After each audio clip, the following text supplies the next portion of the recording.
Perkenalkan, nama saya Kanisius Ogi Saputra Bere dengan nomor induk mahasiswa 1913010040. Saya mahasiswa program studi budidaya perairan, Fakultas Kelautan dan Perikanan Universitas Nusa Cendana Kupang. Dalam video ini saya akan mempresentasikan makalah saya yang berjudul Manipulasi Kromosom. Yang pertama, latar belakang. Kecenderungan penurunan mutu genetik ikan budidaya telah menurunkan efisiensi usaha budidaya yang telah menjadi masalah yang cukup serius untuk segera ditanggulangi. Faktor yang turut berperan dalam penurunan mutu genetik di atas adalah akibat manajemen induk dan benih yang tidak terkontrol pada usaha pembenihan sebagaimana dikemukakan oleh Gustiano dan Prihadi tahun 2006. Untuk mengatasi masalah tersebut harus dilakukan perbaikan mutu genetik agar dapat memperoleh jenis-jenis ikan yang dapat dibudidayakan secara intensif pada lahan terbatas, mampu menampilkan pertumbuhan yang baik pada kondisi lingkungan perairan yang marginal dan memiliki keunggulan dari aspek ekonomis. Topik-topik bahasan dalam makalah ini yaitu yang pertama, pengertian manipulasi kromosom. Yang kedua, pengertian ginogenesis. Yang ketiga, pengertian androgenesis. Yang keempat, pengertian poliploidisasi. Yang kelima, manipulasi dan kontrol kelamin dengan hormon. Dalam manipulasi dan kontrol kelamin dengan hormon ini kita membahas yang pertama, pengalihan kelamin melalui pakan atau biasa disebut oral. Yang kedua, pengalihan kelamin dengan perendaman. Dan yang ketiga, pembentukan jantan super dan betina super. Yang pertama, manipulasi kromosom. Jadi manipulasi kromosom itu suatu teknik untuk mengubah kromosom ikan normal diploid atau 2N hasil kontribusi dari 1N set kromosom betina dan 1N set kromosom jantan. Pada manipulasi kromosom, individu normal 2N dapat dibuat dengan sumber kromosom dari betina atau biasa disebut ginogenesis, atau jantan saja yang biasa disebut androgenesis, serta jumlah kromosom dapat ditingkatkan menjadi poliploid atau 3N atau 4N. Yang kedua, ginogenesis. Proses ginogenesis merupakan proses terbentuknya zigot dari gamet betina tanpa kontribusi dari gamet jantan. Dalam proses ginogenesis, gamet jantan hanya berfungsi untuk merangsang perkembangan telur dan sifat-sifat genetisnya tidak diturunkan. Proses ginogenesis menghasilkan keturunan melalui mekanisme partenogenesis, yaitu telur membutuhkan rangsangan dari sperma untuk berkembang, namun sel sperma tidak menyumbangkan materi genetik apapun pada anak. Ginogenesis dapat terjadi secara alami dan buatan. Ginogenesis secara buatan dapat dilakukan dengan mutagenesis sperma dengan sinar UV dan kejutan panas. Radiasi yang terjadi merupakan proses penyinaran dengan menggunakan bahan mutagen untuk menghasilkan muatan. Sinar UV merupakan radiasi yang juga merupakan sinar tidak tampak yang mempunyai panjang gelombang 200-300 nanometer.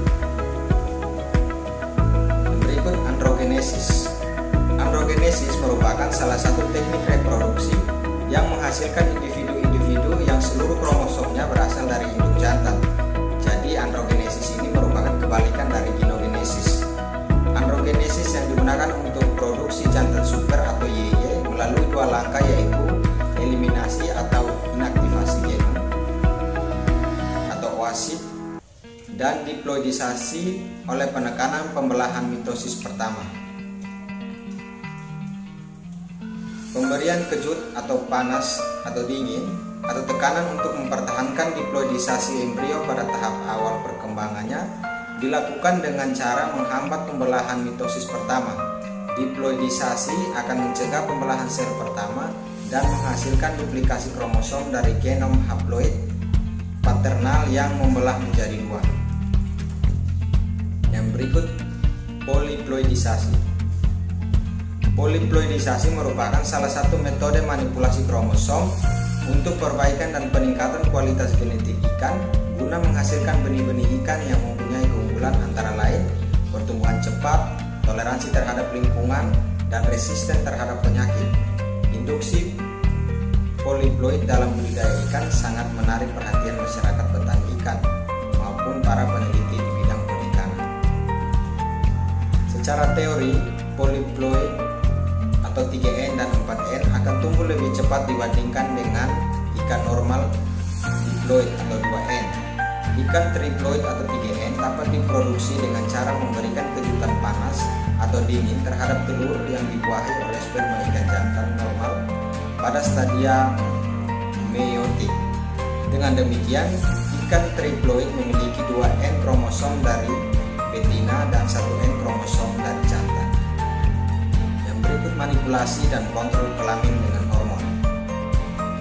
Determinasi seks merupakan mekanisme untuk mengarahkan diferensiasi seks, di mana diferensiasi seks adalah perkembangan testis atau ovarium dari gonad yang belum terdiferensiasi. Proses determinasi dan diferensiasi seks pada ikan sangat labil dan memungkinkan untuk dimanipulasi secara ploidi menggunakan hormon, kejutan suhu, dan faktor lingkungan yang lain. Berdasarkan hal tersebut, diketahui teknik untuk memanipulasi dan mengontrol kelamin ikan menggunakan hormon. Pengendalian kelamin dan aktivitas reproduksi pada ikan adalah salah satu cara untuk meningkatkan produktivitas ikan dan dalam kegiatan aquaculture. Dalam budidaya perikanan dikenal istilah budidaya ikan berkelamin tunggal atau yang disebut dengan monoseks. Proses berkembang dan mekanisme determinasi kelamin pada ikan memungkinkan kita untuk memanipulasi kelamin pada ikan. Meskipun genotip jantan dan betina ditentukan saat pembuahan, namun determinasi fenotip kelamin terjadi pada proses perkembangan dan waktu determinasi tersebut bervariasi tergantung spesiesnya. Pengalihan kelamin melalui pakan atau oral. Teknik oral ini dilakukan dengan pemberian melalui pakan buatan dan pakan alami. Teknik oral melalui pakan buatan telah banyak dilakukan pada ikan dan udang, sedangkan pemberian secara oral melalui pakan alami atau artemia yang direndam aromatase inhibitor pada ikan nila merah dapat menghasilkan 70,46% jantan. Pemberian hormon melalui dapnia yang telah direndam AL pada ikan lele dapat memperoleh 51,87% jantan. Pengalihan kelamin dengan perendaman. Teknik perendaman ini dilakukan pada berbagai fase, diantaranya adalah fase embrio, larva maupun induk.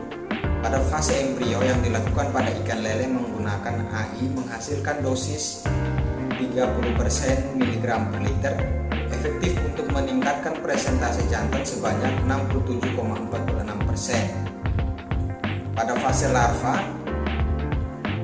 Utomo pada tahun 2006 berhasil melakukan alih kelamin ikan lele menggunakan AI sebesar 72,90% pada larva yang berumur 0 hari. Pada ikan gapi Poecilia reticulata berhasil didapatkan presentase jantan sebesar 46,99% setelah dilakukan perendaman terhadap larva selama 10 jam. Berikut pembentukan jantan dan betina super. Selain dengan pemberian hormon secara langsung pada suatu generasi, dikenal juga teknologi induk jantan atau YY. Induk ini digunakan untuk membuat induk yang dapat menghasilkan benih tunggal kelamin jantan. Teknik ini dilaporkan pertama kali oleh Scott et al. Pada tahun 1989. Sedangkan di Indonesia baru saja dilakukan pada tahun 2004 oleh Arifin et al.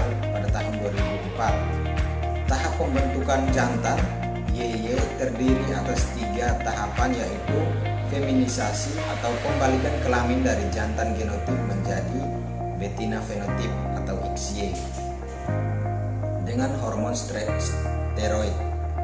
Tahap uji progeni atau mengawinkan ikan jantan normal atau XY dengan betina fenotip atau XY, hasil pengalihan kelamin. Dan tahap produksi atau mengawinkan ikan jantan super homogamet atau YY dengan betina normal atau XX. Sekian hasil presentasi dari saya.